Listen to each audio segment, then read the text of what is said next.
Retour sur cette cérémonie avec Alexandra Pani. René Borghini avait rejoint le réseau de la résistance française à 29 ans. Il sera fusillé le 15 août 1944 à l'Ariane, à Nice.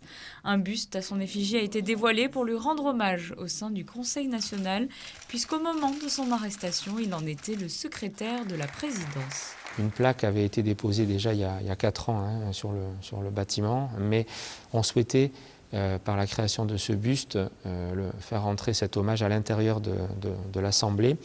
Et c'est vrai que le buste est sans doute encore plus émouvant et rappellera à tous ceux qui rentrent dans ce bâtiment, dans cette Assemblée des Monégasques, donc, qui était René Borghini, qui a fait le sacrifice suprême qu'on peut faire en donnant sa vie pour la liberté et pour la lutte contre la barbarie nazie.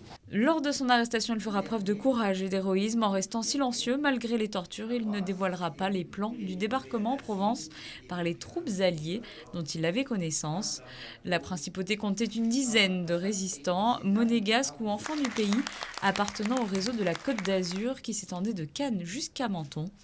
Ce buste en bronze réalisé par l'artiste Denis Chedboun est un hommage également à l'agent de liaison de René Borghini, Esther Poggio, et un autre résident de la principauté, Joseph Lajoux. Il a pour vocation de rappeler aux jeunes générations notamment leur engagement au service de la liberté. Il y a des hommes et des femmes qui sont morts pour que nous puissions vivre dans la liberté. Il y a des causes qui méritent qu'on se batte, qu'on s'engage encore aujourd'hui.